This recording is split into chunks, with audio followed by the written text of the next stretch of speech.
Have you ever wondered what it would be like the first night the sky stopped being merely a backdrop and began to answer back? Listen close, and I will take you to the ragged edge of the Ice Age, a world of steppe and frozen sea, where small bands of hunters and gatherers learned to read the stars as carefully as any map. It was not, as our libraries tell us, a single discovery made in a clean moment of revelation.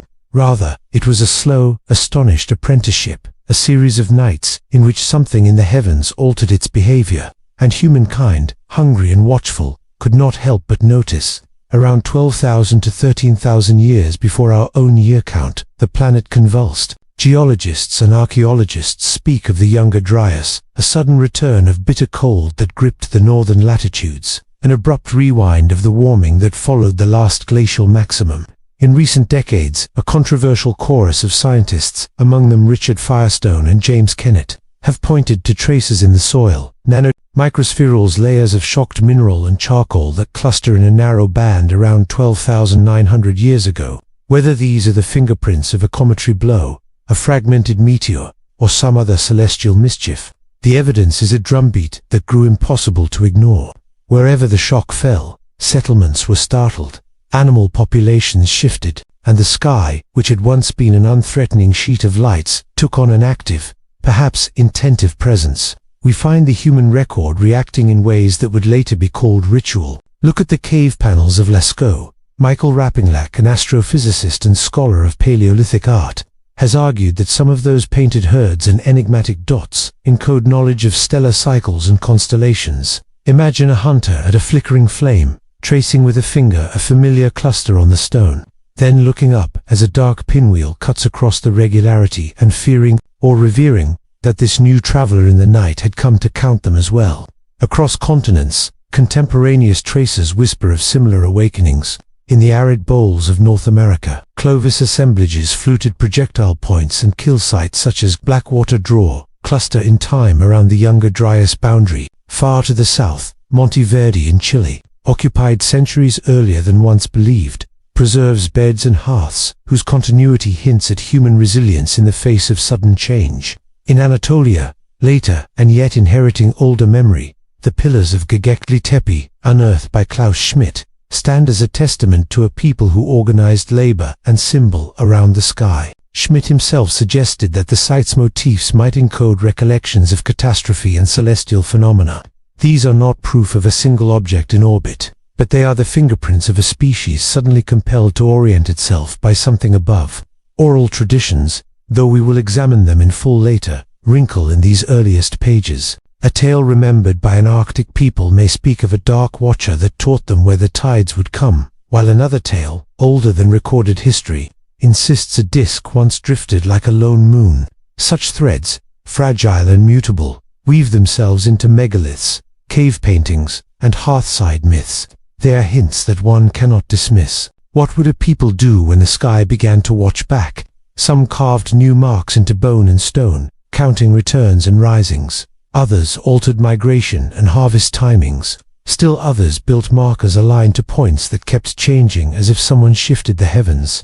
Certain places become luminous with attention. Promontories on coasts, river terraces, and hilltops. Places where watchers could sleep with one eye on the ground and one on the turning light above. In that crucible, the first astronomers were born, not the priests of later cities, but the patient recorders, women and men who inked the strange motions into memory and passed them by word and ritual. And then there is the matter no ledger holds, the sensation itself, the human shiver at the realization that the night is not indifferent. Imagine a child in a shelter of hide and bone. Hears an old woman hum a song that includes a syllable for dark traveler, and learns to whisper to the sky in the same tone. That whisper is the first prayer addressed to a machine of unknown purpose, or perhaps to a star that has grown jealous of secrecy. For all the science that fans out from cores and sediments, for all the names we attach to rocks and layers, there is this primeval astonishment, a turning point when the sky learned to watch and humanity learned how to answer. I have heard it said that a story can live longer than a city, carried by breath, warmed by lips, braided into songs and morning chants, until its shape is almost unrecognizable, and yet strange and stubborn it returns. So begins the second measure of our music, the Black Night shadow sung from mouth to mouth. across deserts and ice, through winters that forget and summers that remember. Listen first to the stones of Göbekli Tepe, that vast pre-dawn sanctuary on the Anatolian plain where pillars 2 meters high bear carved foxes, vultures, and a constellation of lines and crescents. The builders left no alphabet, only the repeated placing of hands upon megaliths. Their rituals were oral, performed beneath a sky that knew how to move. Some archaeologists argue that these early keepers of ceremony encoded sky stories in stone, stories of a watcher that came not with light but with presence. Whether they called it guardian, messenger, or omen, the memory is there in the posture of the pillars, faces turned toward the heavens. Go then south, to Nabta Playa, a green lake of the 7th millennium BCE, where a stone circle aligns with the rising of celestial bodies, shepherds who once gathered there carved not only calendars but cautionary songs. Their descendants, scattered among the Sahara, sing of nights when a dark thing hung unmoving above the waterline, blotting stars and making the lake tremble. These are not precise chronicles of trajectory, but impressions, a stubborn motif repeated in the oral baskets of later peoples. Across the Mediterranean and into the Atlantic, winter solstice ceremonies at Newgrange in Ireland preserve a different kind of remembrance. The passage tomb admits sunlight for only a breath at the turning of the year. The elders who tended it told children of a time when something watched from the black between suns, coming at the deepest dark to prod the faithful. These are pale echoes of caution and reverence, but echoes that mirror one another in countless tongues. In the rock-sculpted amphitheaters of the Sahara, Tassili, Anadyr, and the Red Canyons of North America, petroglyphs show discs and shadowed rings above human figures. The American Southwest holds Hopi songs collected and published by Frank Waters in the 20th century.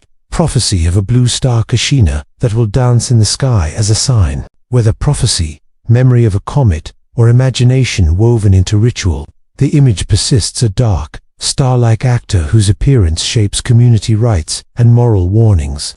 Across the Atlantic, in Mali's Dogon villages, Marcel Graal and Germain Dittelin recorded in the 1930s a cosmology that spoke of companion stars and watchers in shadow around brighter suns. Anthropologists have argued and debated the origins of those tales, but their existence is plain.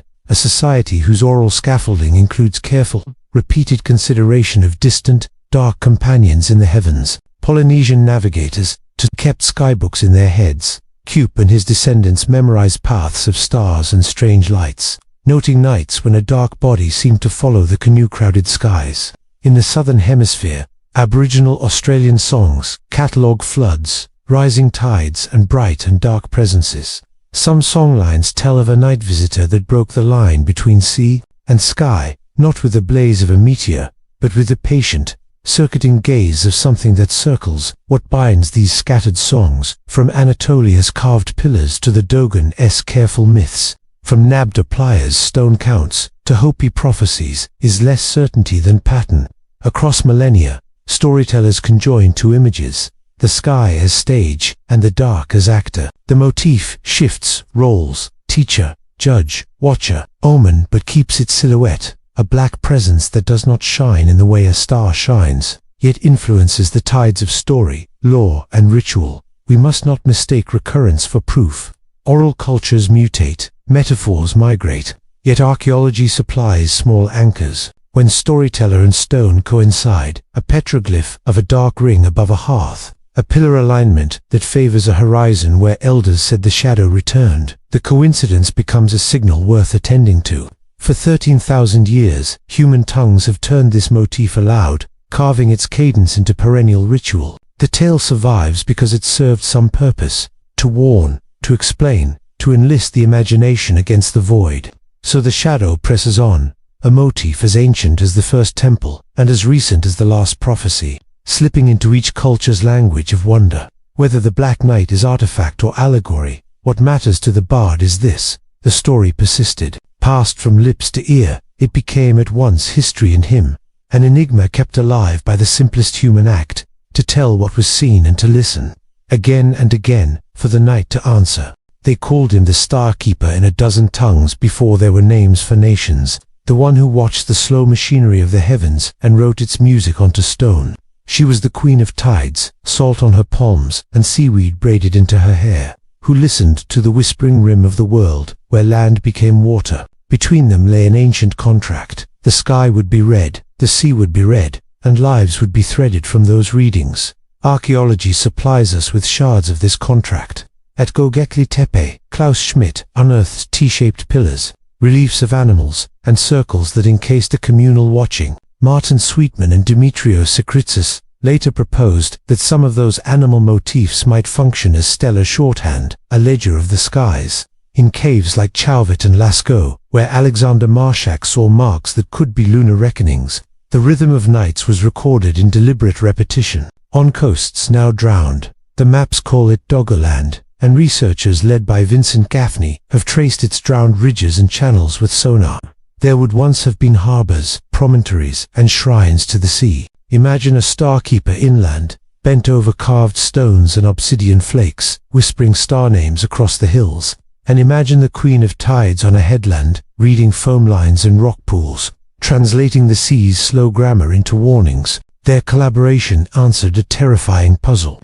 Around 12,800 years ago, the world shuddered into the Younger Dryas, an abrupt cold interval that altered climates and coaxed coastlines to redraw themselves. Fish moved, currents shifted, peoples who depended on seasonal surf and the timing of shoals could not afford error. The Starkeeper's charts, spiral engravings, cup and ring marks, and concentric circles carved into stone across Atlantic Europe were used in the telling of the oldest oral memories to predict not only the seasons but anomalies, strange periodicities in the tides, currents that came at odd hours. The Queen of Tides would take those charts to the shoreline, and with palm and pebble she would align them with the position of certain nightly lights. There are petroglyphs in Scotland's Kilmartin Glen and cup marks in Galicia that show crescents, dots and dark discs. Some scholars read them as star maps, others as fishing calendars. The ambiguity is the point. The Starkeeper's symbols persist in many forms because the object he tracked refused to be simple. It was described by storytellers later in Phoenician pilot songs and in Pytheas' Greek account of northern tides as a dark companion, a shadow that altered the sea's pulse. Pytheas, in the 4th century BCE, was the first historical figure to speak of tides tied to celestial motion in a way that made seafarers listen. His observations echo older, anonymous knowledge. How did these two keepers communicate? Archaeological traces suggest two media. One was stone, carved basins and tidal notches near ancient shorelines that record successive high waters. Today, such features are often enigmatic, sometimes natural, sometimes carved, but where they are paired with inland stele, the case for deliberate datum becomes persuasive. The other was ritual, seasonal processions from pillar circles to coastal altars, attested in displaced hearths, burnt offerings, and shell middens found at submerged and coastal sites. In ritual, the Starkeeper's abstract symbols were transformed into directive. When the dark disk draws near, send the children to higher ground. When the second crescent aligns, fish the deeper shoals. This exchange shaped governance. The Starkeeper was not merely a scholar. He served as meteorologist, oracle, and sometimes as a judge when the tides judged men. The Queen of Tides was not a single woman but a lineage of coastal priestesses whose names have been lost to the salt. Yet in myths collected by ethnographies from the North Atlantic to Anatolia, their archetypes persist. Guardians who could command boats by schedule and call in winds with rites timed to the heavens.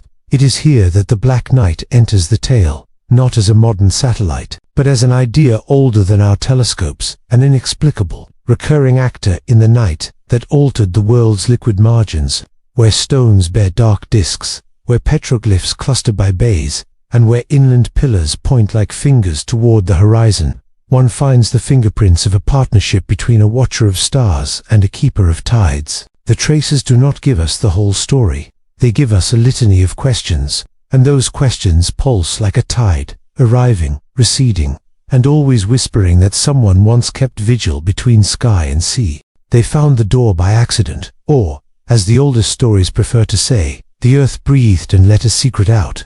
High on a windswept plateau where the mapmaker's lines turned into nothing but stone and sky. The stones themselves gave a seam, a hairline fracture that opened into a dark passage, the first light that fell inside through the shape of an eye, a circular shaft, rimmed with worked stone. and beneath it, a chamber packed with centuries of dust and silence. Archaeology often teaches modesty. It teaches that the past resists tidy narratives. Yet there are moments when the air in a tomb seems to rearrange itself into a question. The excavators, a scattered company of field workers and a single, stubborn director, felt that question like a weight. They spoke in hushed tones of discovery, the way sailors speak of fog, as something that keeps you from knowing, and yet shows you enough to keep going. The chamber was not merely a grave, it was an instrument. In the center stood a stone column, worn smooth by hands long gone, bored through with a narrow aperture that pierced the ceiling like a sighting tube. Against the western wall, a slab had been set to receive light, a shallow basin, finely carved, with concentric grooves, and a ring of tiny holes bored at exact intervals. Around it lay objects, not the impoverished offerings of a forgotten commoner, but a careful assemblage of tools and symbols. A disc of polished obsidian, punctured at its rim, a rod of copper alloy, corroded green like a sea-worn dagger, beads of an iron so pitted and unusual that a later metallurgist would deem them non-terrestrial. The juxtaposition was impossible to ignore. The circular aperture above the stone column, when the chamber was cleared and the sun allowed to move, as in the days of the builders, dispensed a single, precise beam. At the solstice, as the director arranged a rough calendar and watched with the patience of Michael O'Kelly at Newgrange, that beam traveled across the basin and settled as if on a living thing into the center of the obsidian disc. The light did not merely illuminate. It seemed to read the disc's microcarvings, throwing shadows that outlined a pattern only visible in that instant, an arrangement of dots and lines forming a map of neighboring stars. When the finds were catalogued and measured, the parallels multiplied. The deliberate astronomical choreography recalled Anna Safair's sun dagger at Fodder Butte, where light slices a stone in ways that mark time. It echoed the axial precision of Mesho's winter light, where Norse runes wait in shadow to be read. But this chamber predated those comparators by an unthinkable span, and its language was strange. A band of petroglyphs around the tomb's lip, depicting spirals, concentric circles, and figures with elongated heads, each clutching a staff that might be an instrument, might be a badge of office, might be nothing more than a storyteller's flourish. The human remains found within told their own riddles. The skulls bore cultural cranial modification, practiced in many ancient societies from the Paracas of Peru to some African communities. But here, it was accompanied by a pattern of healed wounds on the ribs and shoulders, not war wounds, but ritualized scars, healed so cleanly they seemed to have been part of an initiation. Around the necks, strands of tiny iron beads, later tested and shown to contain high nickel content consistent with meteoritic origin, lay like a constellation. It was as if whoever had been interred had been wrapped in something pulled from the heavens.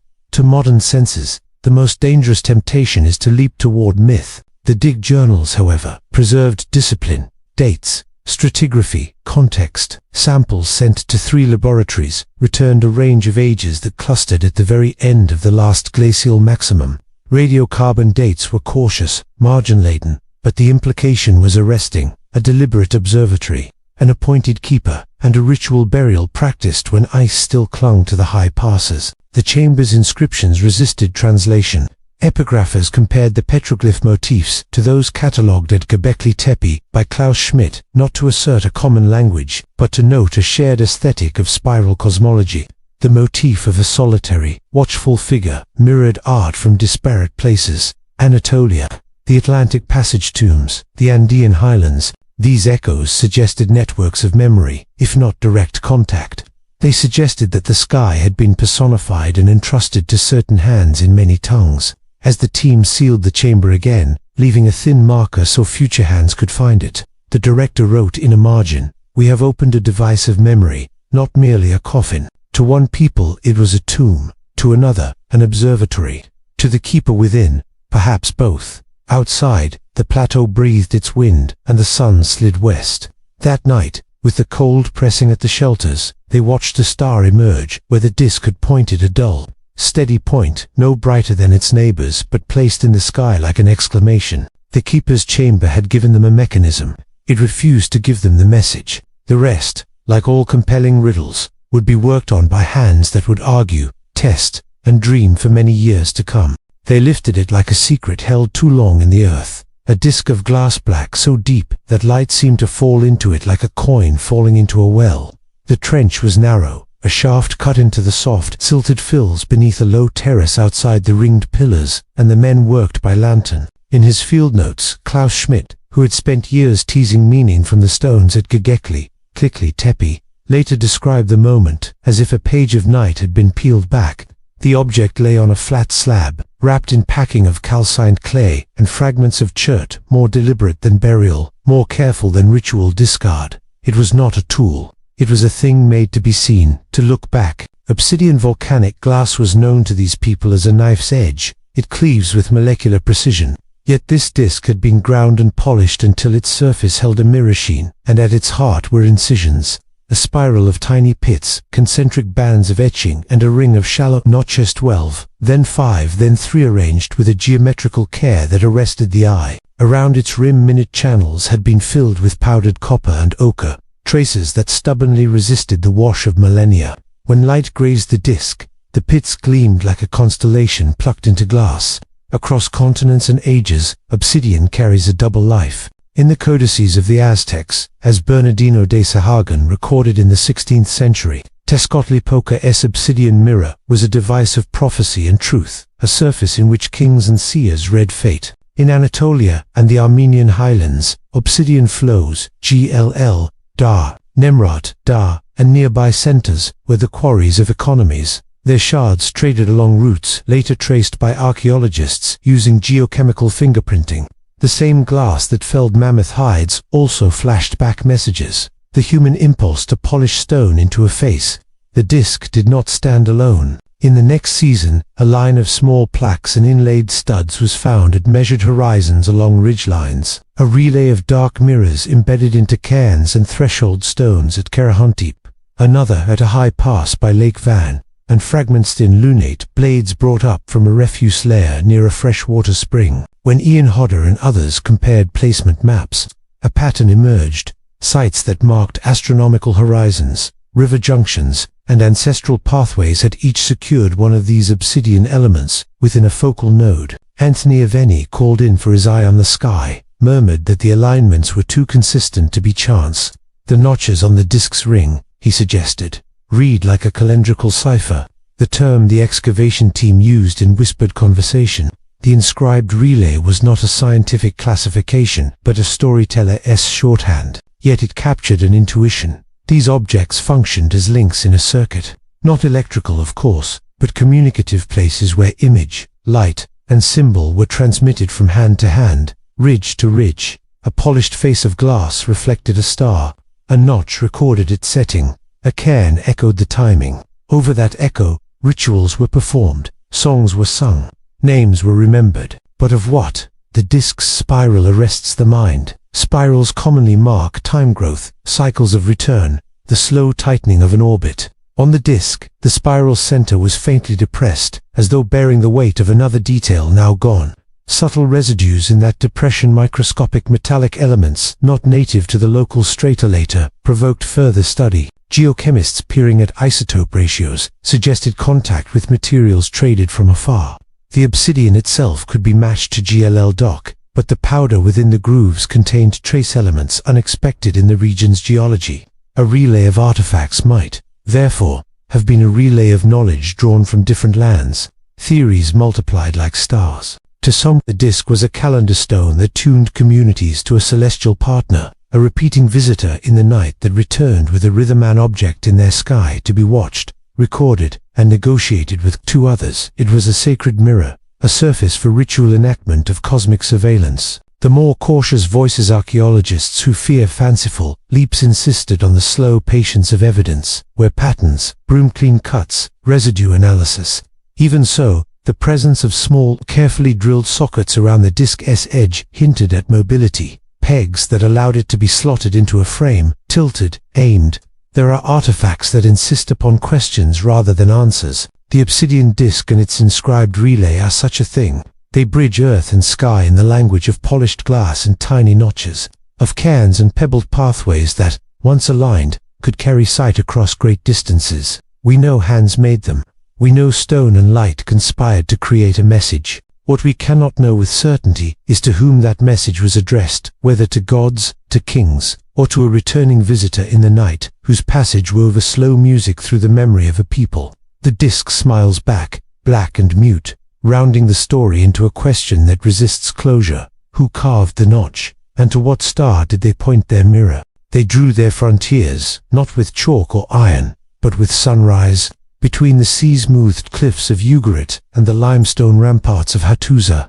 A line of dawn and dusk was carved into the world, a trembling border where light bent, where the black night cast a long cool shadow that both empires read like a ledger. The Azure Empire, a constellation of harbors from the Levanten coast to islands in the Great Sea, took its name from the blue glass and lapis that filled its treasuries. Its ships bore priests who painted the heavens on stretched hides. Their captain swore by the pale relay, a cliffside stone that caught the satellites. Glinton translated it into times and tides. Opposite them stood a desert-born confederation of valleys and citadels, Hattusa's lion gates, the great courtyards of the inland kings, who guarded high-platform observatories, where obsidian and bronze instruments tracked the satellite's slow, peculiar circuit. The spark of conflict was not a single insult but a pattern. At Ras Shamra, excavators, in later centuries, would find cuneiform tablets, Ugaritic texts of hymns and treaties that speak in clipped metaphor of a stone that rides night's back, and of ships cut off from harbor when the light soured. In Hattusa, among the clay archives preserved by royal cuneiform, are records of dispatches, envoys who measured the minutes between the black night's flash and the rising of the stars, and who argued that such measures were the gift of gods or the leverage of kings. Whoever mapped the night could command the seas, the winds, and the calendars by which harvests were owed and taxes collected. So the azure fleets took to the water. Their admiral, a man sung in coastal ballads as Thalassop, carved his name into the story with blue-glazed amphory and a strategy of light. He ordered a chain of beacons on the Isle of Akrotiri and the Lesser Capes. He commissioned a relay of polished copper shields whose angles were adjusted to catch and throw the satellite's reflection toward signal towers on shore. Divers from the Uluburan wreck. Later archaeologists would find its cargo of glass ingots, tin, and Egyptian scarabs, spoke in later tongues of a convoy lost one fogged night, of a star that slipped from sight and left their compasses untrue. On the plain, the Hittite king, earnest and iron-jawed, a ruler whose name appears in clay as Muwatalli in other unrelated annals, marshaled the plateau's chariot lines. He granted sanctuary to the Starkeep, a secret society of priest astronomers whose sanctuaries were cut into the living rock and whose relics included a disk of polished basalt, set with fragments of lapis and drilled with a hole through its center. Soldiers called these relics eyes, and their placement on hilltops made whole stretches of territory unreadable to the azure sentinels. The first pitched contest came at a place the mapmakers later called the Ridge of Mirrors. Dawn lit 1,000 shields when the fleets met the chariot spears. The azure archers loosed arrows that hummed like breathing. The Hittite charioteers advanced in sculpted dust. But the war was fought more in rhythm than in blood, in the alternation of light and absence. A well-timed obscuring of the black night's gleam achieved, as the poets maintain, by a smoky sacrificial burning in the sanctuary of the mountain, blinded the beacons and let a Hittite corps slip into harbor and seize a coastal observatory. Conversely, when the azure priests managed, with polished bronze and patient angles, to amplify the satellite's glint into a searing column of reflected light, entire convoys found their timetables desynchronized, their stores spoiled, and their oaths broken. Archaeology leaves crooked signatures, a line of scorched stones at a hilltop, charred residue of resins in pottery shards from the Akrotiri strata, the shattered remains of a ceremonial platform at a once royal tomb west of the river. Clay tablets recount informal ransoms paid for stolen instruments.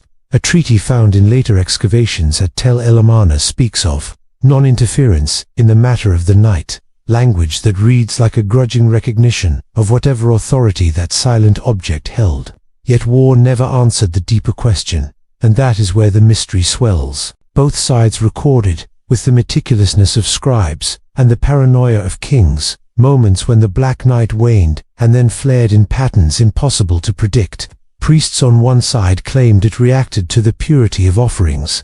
Commanders on the other insisted it obeyed the geometry of their beacons. Neither held proof beyond the suddenness with which a fleet was stranded or a harvest ruined. In the lull that followed, when treaties were drawn with the same hands that had once signed death warrants, each side buried trophies of the conflict beneath layers of reverence, a bronze mirror at you, a disk of polished stone in the Hittite Acropolis, as if offering them back to the night might mollify the thing they had fought over.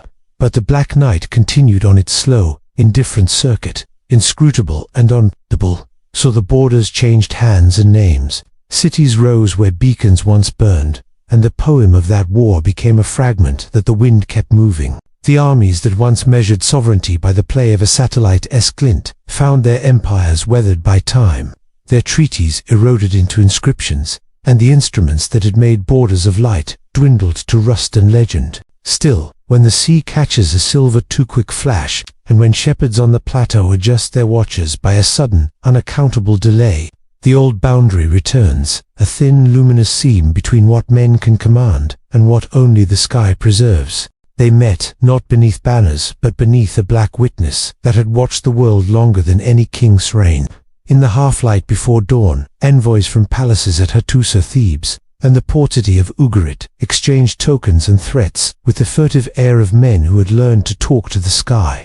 The bargain they forged was less carved in stone than sewn into the heavens, a treaty of sight and silence, a pact that turned a celestial body into an asset of statecraft. From Hattusa's rock sanctuary of Yatsilakaya came the Hittite delegation, robed in linen and bearing reliefed stele, the skin of their rule still warm from recent conquests. Hattazili's scribes had tabulated omens and star lists, and their records now preserved in clay at the royal archives speak of a dark watcher, whose motions laid out a calendar of tides and seasons. From across the sea arrived Ugarit's mariners, whose cuneiform tablets at Ras Shamra would later reveal a literate cosmology and seaborne trade that stretched to Cyprus and beyond. Egypt sent priests from Thebes, men versed in the Sothakir and the decanal stars whose rising governed temple liturgies.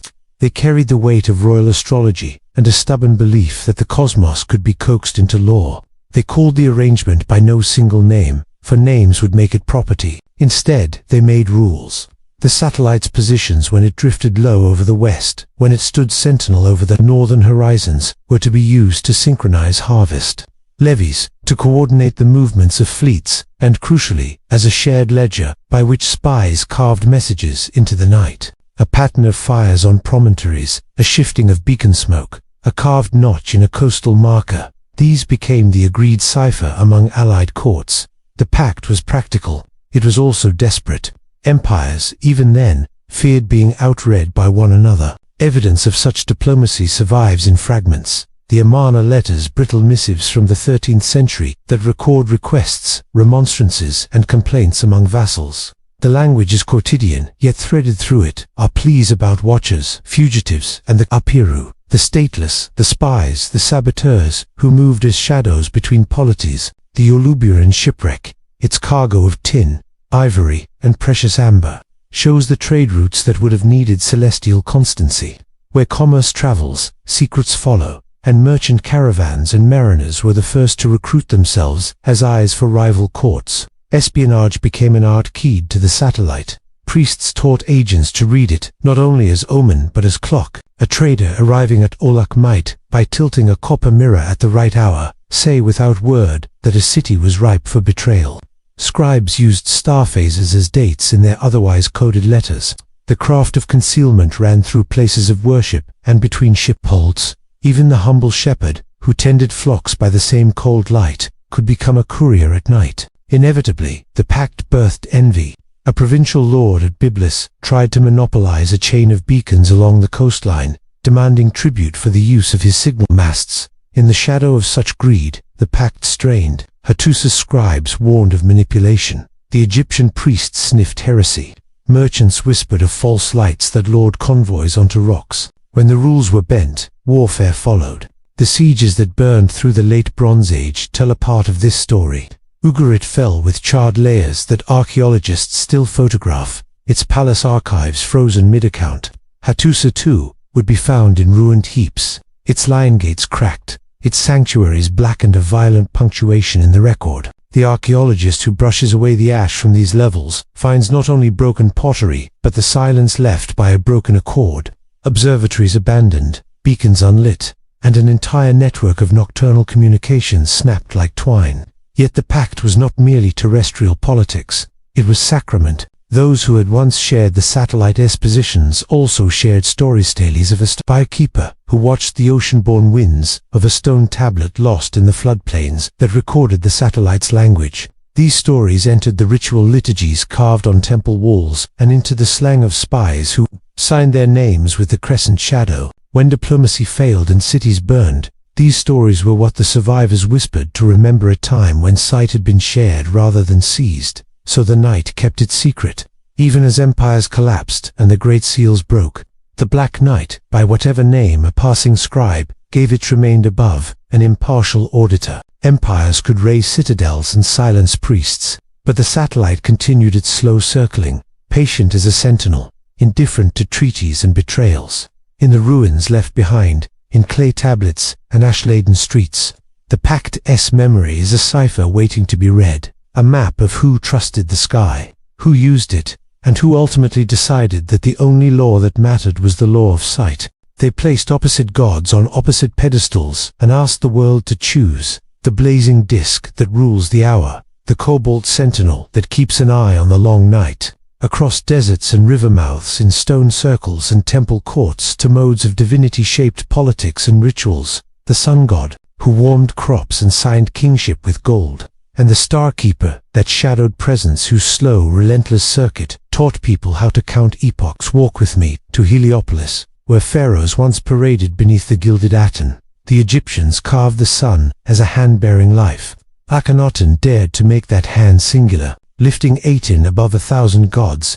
Sandstone altars recorded a theology of light, and the annual inundation of the Nile was read as a solar promise. Across the sea of centuries, the Mesopotamian Shamash judged at dawn, his rays invoked in law codes and courtrooms. His priests, housed in the ziggurats of Sippar and Larsa, kept tablets that recorded solar risings for civic order. The sun's worship was public, monumental, visible. Temples caught the first rays. New Grange's mortuary passage is built to receive a single winter sunrise. Stonehenge and Nabta Playa choreographed stones to solstices and noons. These are the places where the calendar is sealed, where the sovereign claims are affirmed in gold and procession. Now turn that gaze toward the night. The Starkeeper is not carved in open plazas. It is the figure that appears when bonfires are banked and obsidian is turned into a black mirror.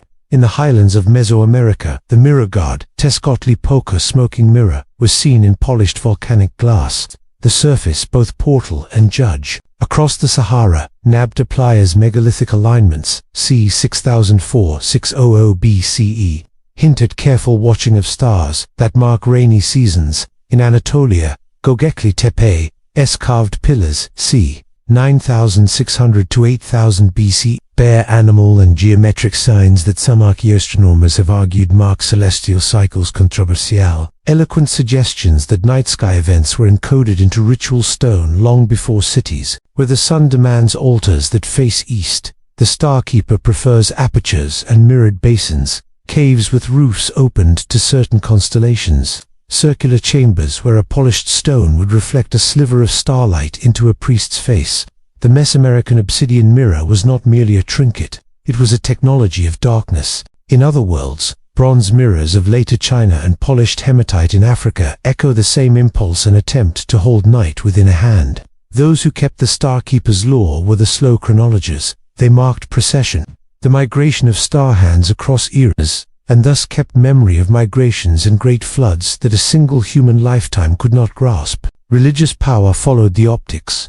Solar cults gave kings divine sanctioners favor, legitimized pharaohs at Heliopolis. The Aten demanded city-scale conformity under Akhenaton.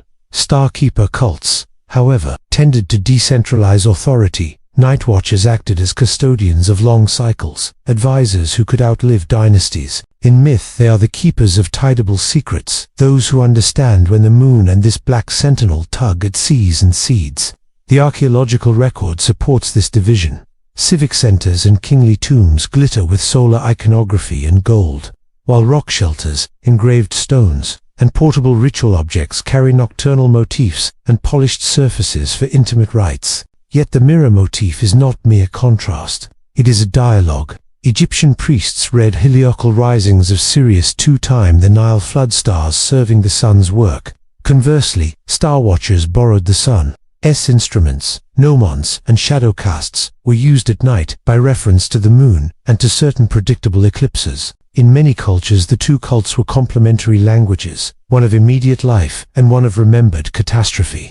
Empires invoked both. They built hyperstyle halls for the sun and secret vaults for the night. There is danger, always, in translating ritual into fact. Archaeologists can point to alignments and artifacts, to tablets and to polished glass. But when I sing of a satellite and ancient black orb, tracing patience in the firmament, evidence glimmers like obsidian in a torch. Some stones whisper of contact with a thing that moved differently from star and moon. Other stones fall silent. What remains clear, even to the skeptical eye, is this: societies made choices about how to relate to light and shadow, and those choices were inscribed deep in law, in tombs, in the rituals of mirrors. It is in those inscriptions that the Starkeeper and the Sun God, twin divinities, continue to argue across the ages, reflecting and demanding, each a testament to humanity's need to name the movements of the heavens. They gathered when the sky thinned to a delicate knife of twilight, when the horizon held its breath, and the first cold stars dared to prick the firmament. The right called in different tongues the ascension. The night calling, the bringing of the shadow, was never a single script, but a family of gestures learned and adapted by priests and priestesses from the deserts of Nubia to the stone circles of Atlantic Europe. In the tumulus at Newgrange the old ways came by light. Here, the ancients sought to cool down the night itself. Archaeology gives us the stage, a ring of stones at Nabta Playa, first mapped by Fred Wendorf and his team. Each menhir placed with an uncanny obedience to the heavens. The straight-lined pier at Chancalo in coastal Peru, an ancient solar clock, a carved aperture on a cliff at Fodder Butte, where Anna Sophia documented the sundagger's precise play of shadow and light. Across cultures the same architecture appears, openings into the sky, chambers tuned to passage, grooves carved to capture a moment. The Ascension built on those designs, but its aim was opposite, not to usher in the sun, but to invite a presence that answered only to darkness. Participants dressed in blackened linen and red ochre, they polished discs of volcanic glass, magnetite, and obsidian mirrors known from Mesoamerican contexts and later Aztec ritual. But here older, rougher, shaped by flint-knapping hands. These small mirrors were more than ornaments. When angled, they could steal the last of dusk and fold it into a focused blackness, a practiced art of negation. At the center stood the Ascension slab, a stone carved with concentric rings and a notch for the first star to pass through, an instrument whose alignments modern archaeoastronomers have found in sites from Anatolia to the Nile. Priestly recitations were measured, against the sky's slow ticking, like Enheduanna, who once intoned hymns to the moon god. In yore, the night keeper chanted, but her words were calculated against transit times, not merely supplication. The language of the rite contained lists that could be read by astronomers and by those who remembered the orbit of a dark body that returned like a promise. Sound mattered. In Chacon Kivas, the resonance could make low chants bloom into a physical vibration, and at Fahada Butte, a whistle of wind could be turned to melody. The Ascension men and women employed flutes and bullroarers, instruments whose overtones created a dome of sound that focused attention toward the notch in the sky. There were offerings that left marks for us to find. In sealed pits near ceremonial rings, archaeologists have unearthed layers of char, fine ash, and concentrations of bird bones, an avian feast that the priests burned at the close of the rite. At Gogekli Tepe, where Klaus Schmidt unearthed pillars clustered like a congregation, some reliefs read as avian and stellar symbols, though its builders predate later priesthoods by millennia. Elements of performance there hinted rites of orientation and recall. The Ascension adapted those ancestral motifs, bird-like effigies that acted as intermediaries between Earth and the circling dark. Every enactment had an ascent. The Nightkeeper raised a polished disc, caught the last line of dusk, and turned it so that the deepening black seemed to pour backward toward a point of the sky. At that instant, the gathered world learned to recognize the hum, a low frequency in the air, the telltale note that the watchers recorded on bone and clay in pictographs that survive like stubborn riddles. These are the petroglyphs of small, looping objects set against crescent moons. These are the carvings that look neither fully bird nor fully machine, but something in between. What was the meaning of calling down the night? On one level, it was practical, a calendar of returns, a way to mark cycles that outlasted lifetimes. It was also political. In the hands of those who mastered the rite, darkness was a language of power, a command to center, to hush dissent, to remind an assembly that the world had an order beyond kings and harvests. To a people crippled by memory of upheaval, floods, migrations, the slow aftershock of vanished climates, the ascension was a covenant. We will tend the sky, you will tend the earth. But beneath practicality lay a deeper, harder thing. The idea of reciprocity with a visitor that never fully belonged to the night. Oral fragments carried names, the Starkeeper, the Silent One, and a legalism of ritual obligations. Food in the western pit, echo chant at the notch, the ceiling of the chamber when the dark body passed. Whether any of these observances did more than focus communal will is a question modern science cannot answer. What remains is evidence of intent, architecture tuned to passage, artifacts polished for shadow, and a human compulsion to shape and be shaped by a thing that returned on a schedule older than kingdoms. The ascension rite left behind an echo more than a conclusion. It taught people to meet the darkness not with fear but with ceremonial regard, to translate orbital mechanics into song and stone. In that translation, we find not certainty but a map of longing, a people learning to speak to a wandering dark, and in doing so, teaching themselves how to live by a sky that watched back. Stones do not forget in the way we do. They do not gossip, they keep. They hold the patient arithmetic of sunrises and moonfalls, the slow geometry of shadow and light, and the marks of hands that learned to read time from the sky. Walk close enough to a carved spiral, a battered cupule, a stone set like a finger pointing to the horizon, and the world opens like a sealed codex. Across deserts and moorland, by cliff and cairn, there are grooves and hollows that seem to answer some long-forgotten question, and sometimes the answer looks like a watchman. At Göbekli Tepe, where Klaus Schmidt freed ringed pillars from millennia of earth, the T-pillars bear eyes and concentric circles that some eyes, careful, scholarly, have read as astronomical. Not the easy alignment of a winter sunrise, but a memorized sky map, a repository of patterns that predate the settled agricultural city. In the high plain of Nabta Playa, Fred Wendorf and Romuald Schild uncovered a stone circle older than Stonehenge, whose alignments marked the summer solstice. Nearby, petroglyphs of beasts and abstract discs suggest a people attentive to stellar rhythms. These stones were not merely tombs, they were calendars, scaffolds for celestial memory. Far to the northwest, at Newgrange, the passage tomb frames the winter solstice, sunrise, with a certainty that feels like a promise. The triple spiral carved into its curbstone is not decoration but a cipher.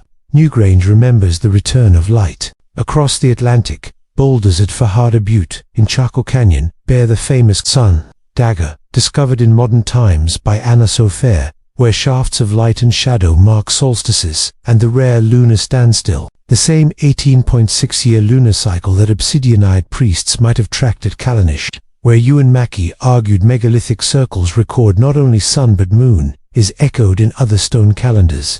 The Bighorn medicine wheel, which drew the attention of astronomer John A. Etty, aligns with heliacal risings of bright stars and the summer solstice. Its spokes are a kind of communal star chart. Gerald Hawkins, who once scanned Stonehenge for celestial secrets, and Alexander Thom with his mathematical megalithic yard, taught us to listen for precise intent in placement. Not random piling, but a deliberate, repeated grammar of sightlines. When a culture puts effort into aligning stone with sky, they are encoding a calendar for generations, perhaps even for strangers who arrive with unfamiliar speech. Then there are the signs that insist on being read differently, spirals that slit across cliff faces in the American Southwest, crescent and disk motifs traced in the Saharan rocks of Tassili Najor, enigmatic dots and dashes on Paleolithic bones, studied by Alexander Marshak, whom many credit with revealing the earliest notches as lunar tallies. These marks carry the language of cyclical counting. They are the crude numbers of a people measuring months, and the slower, rarer returns, the long period dances of moon and sun, and something else that moves more insistently against the expected order. For those who have followed the hypothesis of a persistent, anomalous satellite, the slow, dark companions some call the Black Night, the stones are a map of attention, petroglyphs that might be read as ringed discs, as watchers with an eye, recur in sites, spaced across continents. They do not prove an orbit, but they show a pattern, communities tracking something that did not behave like a predictable star. At Chaco, the sundagger's lunar markers suggest an interest in the moon's extremes. At Kalanish, the megaliths frame the moon's wandering path. At Nabta Playa, the circle's alignments could measure long-term changes in the sky. These are the tools of people who would notice an odd punctual visitor. Yet the question that hums between the carvings is not merely technical. Stones mark cycles, but they also carry stories, the voice of a people insisting that some event mattered enough to be fixed in rock. A spiral might be a calendar. It might also be a memory of night, when the heavens behaved as if rearranged. When a glyph recurs from the Sahara to the Atlantic fringe to the North American plate, the possibility that disparate cultures registered a common, anomalous sky object becomes compelling and unnerving. Archaeology gives us coordinates, who dug where, which strata, which carbon date. Archaeoastronomy gives us alignments and calculations, but the silent thing the stones hold is a human insistence. The night was watched, recorded, and made to endure. Whether those marks commemorate a comet, a distant star, or something that once orbited nearer, remains unresolved. The stones do not say, they only keep, and when the wind passes through their carved surfaces, it sounds faintly like a signal waiting for a reader brave enough to translate cycles into story. They called themselves keepers of night and keepers of day, guardians of a secret that had no name in the tongues of the temple. Centuries favored one voice, then another. Priesthoods rose like tides and crashed against each other when the sky refused to be owned. The schism did not begin with a single heresy, nor end with a single creed. It was a slow, stubborn rupture, a pattern archaeologists now read like a palimpsest across stone and clay. At Göbekli Tepe, where T-shaped pillars stand like frozen sentinels at the edge of memory, the earliest keepers carved beasts and spirals. Modern excavators have found that certain reliefs, once dismissed as animal lore, cluster in sequences that betray an obsession with recurring cycles. To the builders, the sky kept count. Later scribes would take that obsession and give it meaning. Some declared the night object a messenger sent to remind men of their fragile pledge. Others called it an enemy, a dark counterpoint to the sun's ordained order. The first-named schism we can name, and with it the first-named priestess to speak with human certainty, arrives in the clay tablets of Mesopotamia. Enerjuana, daughter of Sargon of Akkad and high priestess of the moon god Nana, composed hymns that stitched political authority to celestial order. Her voice, preserved in cuneiform, asserts that the temple's interpretation was sovereign. Yet even in her time the scribal lines were fraying. Provincial priests, reading the same sky but not the same signs, whispered that the night orb was no mere aspect of Nana, but an alien augur, an autonomous presence that demanded new rites. The imperial archives burned or were recarved. The dispute continued as rumors sewn into new tablets. Egypt offers the most dramatic rupture. On the plain of Amarna-Pharaoh, Akhenaten tore down the towering altars to Amen and proclaimed Aten a sun disk, the axis of truth. In doing so, he struck directly at the power of temple networks. The priests of Karnak, whose coffers and influence rested on multi-deity liturgies, fought back not with spears but with erasure. Their chisels sought to remove names, efface faces from stelae, obliterate the memory of a monotheistic challenge. Archaeologists can still read the fingerprints of that conflict. Palimpsest reliefs where one god's cartouche has been gouged and another recarved. Astraca that hint at a bureaucracy unraveling. In Amarna, the debate took on a political edge. If the sun alone was God, what of a slow, dark satellite that traversed the heavens each night? For some reformers it proved a contradiction. For others, a necessary complement. Across the continents, the same motif repeats. At Nabta Playa, the stone circles align with solstices. The stones stand as mute evidence of a people who read and argued over celestial rhythms. Newgrange in Ireland waits on winter's light to spill down its passage. Elsewhere in the Sahara and in the rock art of Tassili, Figures surround disc-like shapes. Each site is a ledger line in a long litigation between priesthoods, those who sought continuity with ancestral rites, and those who demanded radical reinterpretation.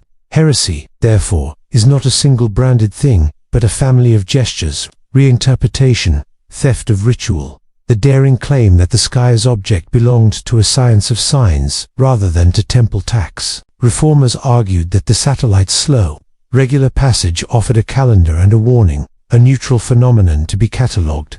Traditionalists countered that to demystify it was sacrilege. The night orb in their doctrine mediated fate. Sometimes the contest was theological, sometimes economic. Temples collected not only prayers but grain, metal, and labor. A redefinition of the heavens threatened the social order. We have fragments of the strife. A tablet from a provincial archive mentions a book burned by the priests of the moon, the wording thin but telling. Inscriptions at Karnak show the stamping out of one rite and the anxious reinstallation of another. Burial goods at certain tombs change composition abruptly. Earlier interments bear amulets invoking the night object's benevolence. Later ones replaced them with standardized lunar crescents. These material shifts are a silent testimony to a struggle that theological polemic cannot fully capture. And yet, despite councils and chisels and the hungry politics of temple treasuries, the satellite remained magnetized to mystery. The rival priests sharpened their doctrines against one another, charted new liturgies, and sometimes murdered in the name of orthodoxy.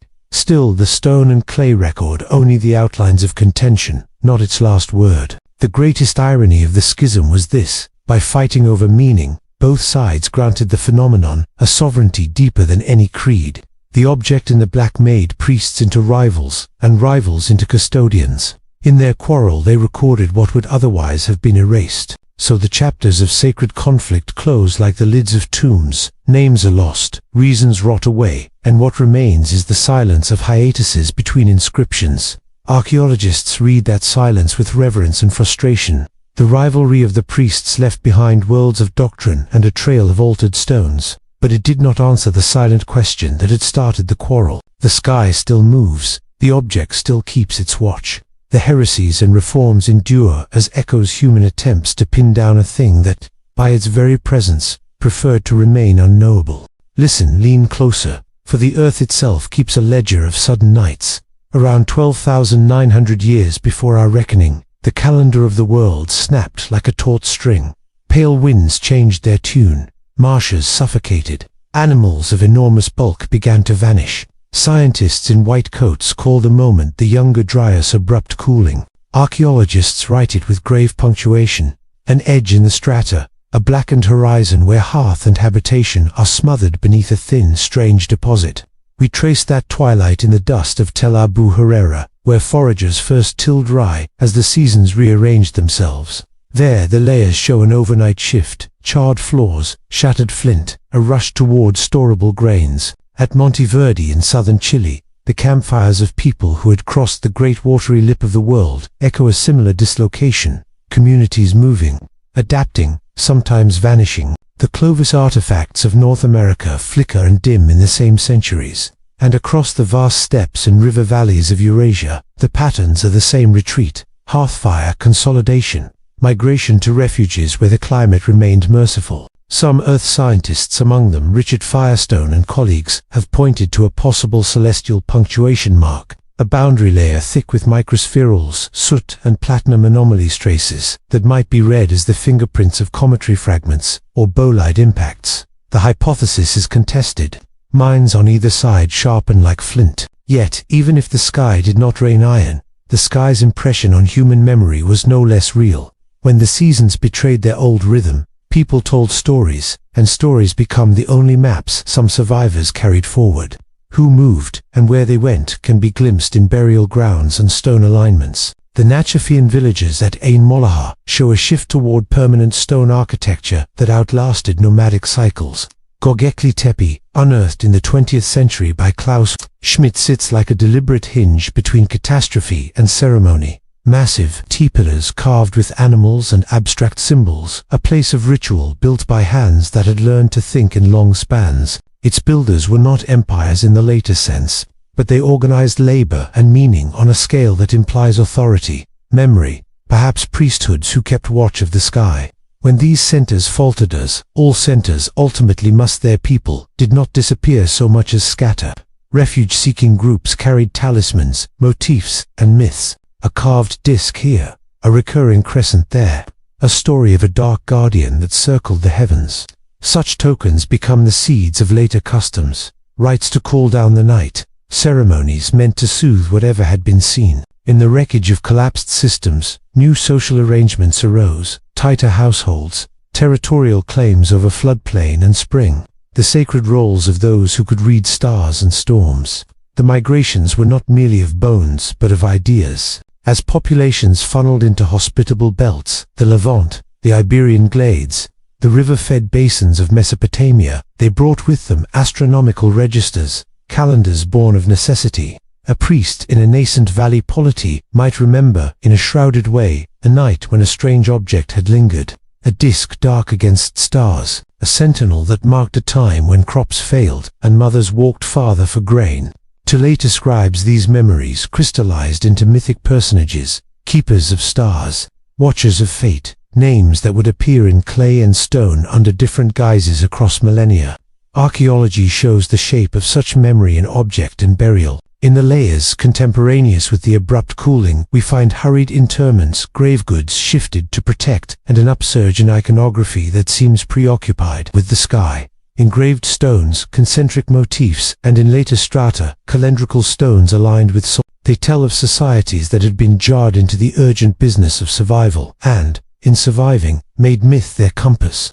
Listen for the hush that follows defeat in these stones. Not an end, but a passing on. An old ritual is folded into a new one. A celestial omen becomes a calendar mark. Empires of the heart, of ritual, of nascent polity, fall not only from war but from weather, from a sky that altered its patronage.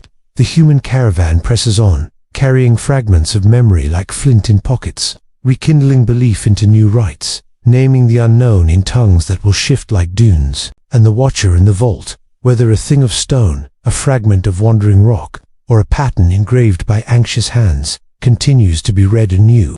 For every burnt level and every displaced hearth, there is a story that reaches forward, folded into the lives of the people who built stone circles and taught their children when to sow. Cataclysm forced migration. Migration preserved memory. Memory, finally, fed the long hunger for meaning that would one day look up and ask the sky, again and again, who watches us? They came with brass and glass and a certainty that the heavens could be arrested and catalogued.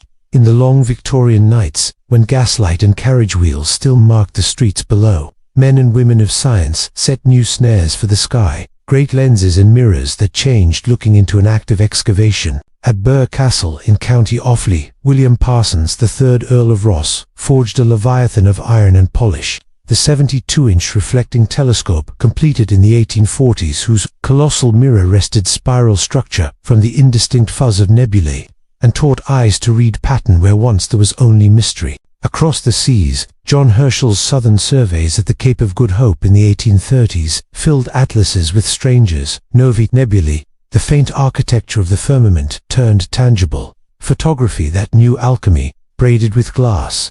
In 1840, John William Draper fixed the moon with a daguerreotype, a frozen, pitied face that could be held and measured. By mid-century, Charles Piazzi Smythe would climb inside the mathematics of pyramids and publish with the zeal of a conjurer measurements that linked Great Pyramid passages to the Nile and to the positions of stars. His work was not pure astronomy nor pure antiquarianism. It was the era's hunger for correspondences, the conviction that every stone and shadow might be a cipher left by a mind that looked where we now looked. Archaeology, too, underwent a metamorphosis. The drawings of John Lloyd Stephens and the exacting lithographs of Frederick Catherwood, their revelations of court and corridor at Chichen Itza and Uxmal in the 1840s, showed plazas aligned to cardinal points and temples that tracked solstices with terrifying precision. Stonehenge and Newgrange, once the province of romantic speculation, began to be measured, mapped, and read as devices of timekeeping and skywatching. Sir John Lubbock and the antiquarians of his day catalogued Barrow and Circle, imprinting the notion that human hands across ages had engraved the heavens in earth. Within this ferment of instruments and excavation, a new kind of evidence was born, electromagnetic. At the century's close, the sky began to speak in non-visible tongues. Nikola Tesla, working in the thin air of Colorado Springs in 1899, wrote of repetitions of electrical disturbances that seemed not merely natural noise but patterned transmissions. He told newspapers he had noted signals in unknown cadence and suggested, cautiously and famously, that they might be of intelligences beyond Earth. Across the Atlantic, Guglielmo Marconi's wireless triumphs, the transmission of signals across the sea, taught the public that messages could cross emptiness without ropes. Between mirror and wire, the cosmos had acquired new registers, light frozen on silver plates, and the invisible tapping and echoing of radio. The cosmological imagination of the 19th century was susceptible to pattern. Giovanni Schiaparelli's canali on Mars in 1877, mistranslated and inflamed into the image of Martian canals, convinced respectable minds that an intelligent agency might shape planetary surfaces. Once trained to expect design in craters and temples, an age with telescopes and spectroscopes and nascent radios was ripe to populate the night with intention. Certain sightings and anomalies accumulated like footnotes in a growing story. Observers noted transient dark marks crossing lunar photographs, unexplained streaks on glass plates, and the oddity of echoes on early wireless equipment. Antiquarians pointed to alignments in the ruins of Baalbek or the rectilinear sophistication of Palenque and asked, who, in prehistory, first set a mechanism to the stars? These fragments did not speak plainly, but together they composed a texture of possibility, enough for a persistent rumor to latch on. What historians of myth would later call rediscovery was less a single unveiling than a convergence. The Leviathan mirrors of Burr and the daguerreotypes of Draper, the careful surveys of Stevens and the pyramidary arithmetic of Smythe, Marconi's wireless telegraphy and Tesla's insinuating statements, all these coaxed a new gaze. They taught societies to believe that the sky could be read, recorded, and questioned in ways unimaginable to earlier ages. The heavens ceased to be simply above and became a domain that could be probed, photographed, and listened to. By the turn of the century, therefore, the modern gaze had been forged a hybrid instrument of optics, chemistry, excavation, and electricity. It did not reveal a black object in orbit. No photograph or ledger from that era contained such a clear, indisputable record. What it did do was plant seeds, reports and pictures and half-heard signals that later generations would harvest and stitch into narrative. In workshops and parlors, in observatories and excavation camps, an atmosphere was created in which an ancient enigma could be plucked from rumor and given a name. The Black Night, as future tellers would call it, found in the 19th century not a proof of existence but the tools of belief, instruments that turned whispers into testimony and set the stage for the 20th century's more urgent and elaborate inquest. On nights when the city hums and neon steals the old constellations, a different watch keeps vigil. Telescopes, radio dishes, and the patient databases of governments and hobbyists alike. Here, in the laboratories and online logs of the 21st century, the Black Knight's legend must answer to instruments, and yet the legend persists, as if the world itself insists some questions be refused to comfortable closure. In the halls of formal science, voices are steadier than the fevered forums. Orbital mechanics is a blunt instrument. Two-line element sets those terse alphanumeric descriptions issued by the U.S. Space Surveillance Network and mirrored on or allow anyone to predict positions of tens of thousands of man-made objects. NORAD and the International Tracking Community catalog satellites, spent rockets, and fragments. Their data show how atmospheric drag, solar cycles, and micrometeoroid strikes change in orbit. A rigid conclusion emerges from these numbers. A dark, intact object, sitting undisturbed in low Earth orbit for 13,000 years, strains credulity. The physics simply will not allow it. Yet science has not been deaf to anomaly. In 1899, Nikola Tesla wrote from Colorado Springs that his apparatus had received repetitive signals that he could not explain, words that echo through the Black Knight narrative as a proto-contact. Carl Jansky's discovery of radio noise from the Milky Way in the 1930s and the first deliberate searches for extraterrestrial Drake's Project Ozma in 1960 and the continuing work of Jill Tarter at the SETI instituted professional ears to a chorus that had once been the province of lone inventors and dreamers. the Allen Telescope Array, funded by Paul G. Allen and built expressly for large-scale SETI surveys, has scanned the skies for structured radio emission. Its silence is meaningful, not mystical. Practical demonstrations have also punctured the romance. In 1998, photographs taken during shuttle missions, an object loomed, and tabloids crowned it the Black Knight. NASA analysts later pointed to a more pedestrian culprit, a thermal blanket lost during extravehicular activity. The agency's explanation did not end the story. Instead, it folded into it, becoming another stanza in an ever-expanding ballad where evidence and speculation braid together.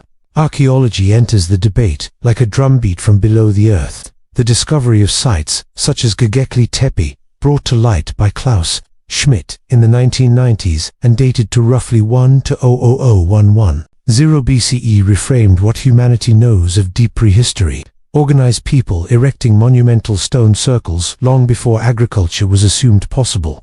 For those who trace the Black Knight's myth to a living memory, an echo of the Younger Dryas upheaval around 12,900 years ago, Göbekli Tepe offers tantalizing consonance. It is not proof, it is a mirror. Archaeologists urge caution. Stones do not speak of satellites, but they do tell of skywatching ritual, catastrophe, and the human propensity to map meaning onto the firmament.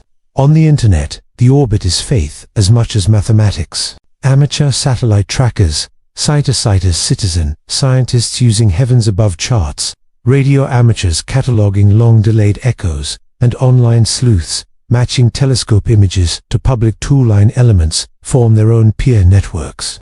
They pore over shadows in infrared, unexplained radar returns, and the gaps in public data caused by military black boxes. To them, the absence of disclosure is itself material. Silence is metal, as telling as a ping. The modern consequence is a cultural palimpsest. Space agencies offer rigorous counteraccounts: orbital decay, photographic evidence explained, radio surveys without signal, while historians and archaeologists draw out the human line from Göbekli Tepe's pillars through the myths of sailors and sky priests. Poets and podcasters stitch these threads into new mythologies between the telescopes and the temples. The Black Knight persists as a question tailored to our age, part data-seeking, part confession. What is remarkable is not which side is right, but what the argument reveals about us. Science sharpens the question. Faith gives it meaning. The modern orbit of myth circles not only Earth, but the human mind where instruments end. Story begins, and both are required for a complete night. In that thin band of dark between rigor and longing, the Black Knight hovers still, half-charted by two-line elements, fully claimed by imagination, and forever asking whether the sky keeps secrets because the world once asked it to. They listened for a long time before they learned to hear what was not meant for ears of flesh. The last signal is not a single burst of static that can be boxed and labeled. It is a chorus, a consequence of radio echoes, misread photographs, carved stones, and the stubborn human need to keep asking why. In the slow dusk of this story, the Black Knight remains less an object than a shadow the world has cast upon itself. The legacy of that shadow is concrete. In the Turkish hills where Klaus Schmidt coaxed upright pillars from the earth at Göbekli Tepe, scholars found a center of ritual older than the wheel, an affirmation that human beings arranged light and darkness long before recorded kings. At Newgrange, where sunlight still threads a winter dawn into a passageway that rings with deliberate engineering, visitors feel the same intimacy with sky and stone.